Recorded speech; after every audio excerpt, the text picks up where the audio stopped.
Isaiah chapters 2 through 5, Early Messages of Isaiah. In studying this section, 1. To survey several messages of Isaiah possibly presented in the early years of his ministry. 2. To consider the first prophecy that looked forward to the age of the Messiah in which we now live.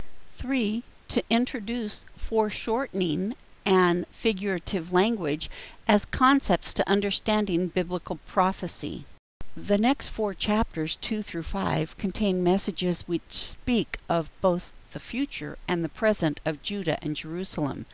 Edward J. Young proposes that they were early messages of Isaiah presented near the beginning of his ministry.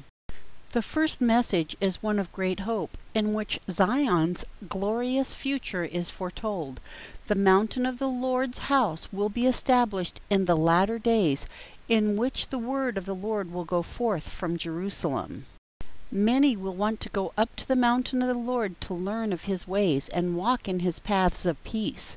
This message is clearly messianic, and its fulfillment began with the coming of Christ, Luke 24:46 through 47, and the establishment of his church, the house of the living God, 1 Timothy 3:15, also Hebrews 12:22 through 25. The culmination of the prophecy may extend even beyond the second coming of Christ, to the eternal destiny of the redeemed, depicted in Revelation as the New Jerusalem coming down out of heaven. See Revelation 21, 1 through 7, 10 through 11, and 23 through 27. If so, then we have an example of what has been described as prophetic foreshortening, in which events far removed in the future are spoken of as if they were close together. Like looking at distant mountains, they may appear close together, but actually are far apart. It is in the fulfillment that we learn various elements of a prophecy may be separated by a long period of time. See Joel 2:28 through 32. Even so, the prophecy, like Zion's glorious future, would encourage those of Isaiah's day to look forward with hope. See 2:1 through 4. The future hope of Zion, Jerusalem, is tempered, however, by Isaiah's message concerning Zion's inglorious present. The people of Judah in Isaiah's day were being forsaken by God because they had left him to go after worldliness, materialism, and idolatry. Thus, the day of the Lord was about to come upon them, a time in which the arrogant would be humbled, good leadership would cease to exist, and the women of Israel disciplined for their wantonness.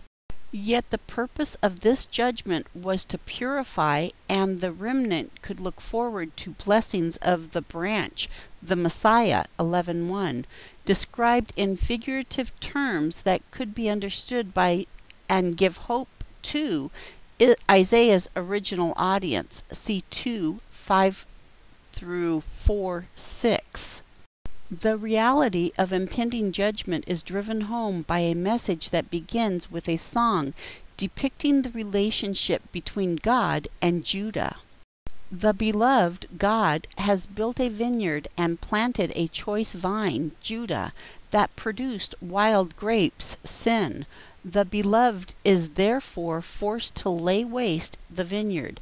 After categorizing the sins of the people upon whom woe is to befall, judgment is described as nations from afar coming to carry them away in 5:1 through 30. This ends Isaiah chapters 2 through 5, Early Messages of Isaiah.